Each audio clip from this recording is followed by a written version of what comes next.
Hello, you're looking for an easy recipe for Baba Ganoush? Well, you're in the right place. I'm going to show you how to make it in a very easy, simple way. Let's roll the intro.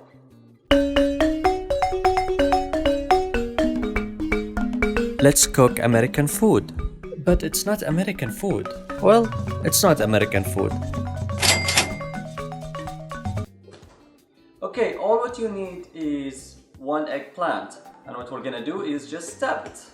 Stab it a couple times, and then we are going to throw it in a 400 degrees oven for a whole hour. See you after an hour.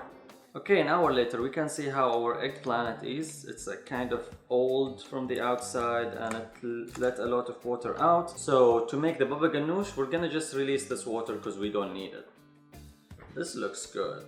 I'm just gonna cut it open. Of course it has a lot of liquid in it. We don't need all that liquid, so we're gonna strain that liquid. Use a spoon, and after you cut it open, just grab everything in there and pull it in the strainer.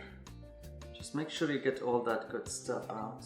Alright, we're gonna let it drain for a second and we'll come back to it. Okay, while it's drying, let's talk about the other ingredient we can add. All of those are optional, but I like to add a lemon. So I'm gonna cut a lemon in half, and I will just use a half lemon.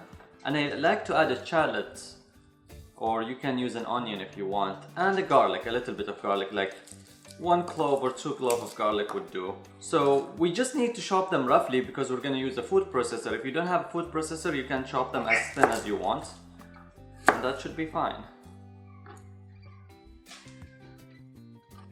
Other stuff we're gonna add, our cumin, paprika if you like it hot, and salt to taste, of course. So let's put them on the stand mixer.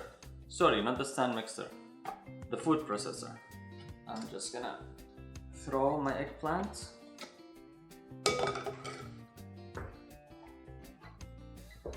Add my garlic, add my shallot, and add salt to taste.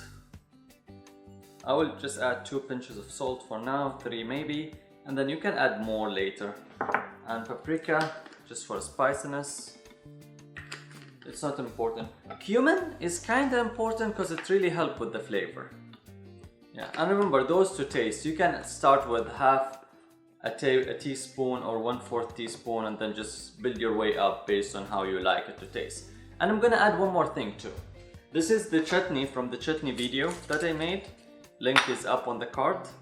I'm just gonna add it because this will give it a spice to it too. 1 teaspoon, yes, that will be good. Last but not least, we're gonna squeeze half a lemon in there.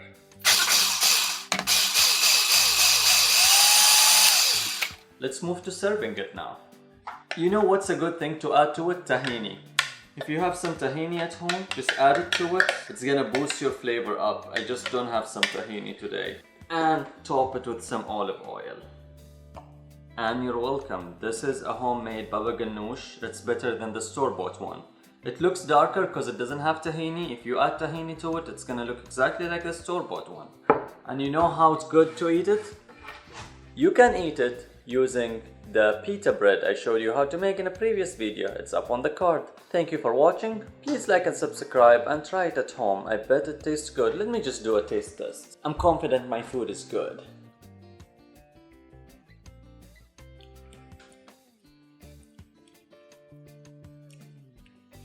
That's really good. I like the lemon in it. It gives it some good acidity. Oh, you also can garnish it with pomegranate, some kind of nuts. Yeah, nuts also can work with this very well. Yeah, thanks for watching. Please like and subscribe and leave me a comment down below what you want to see next. Bye!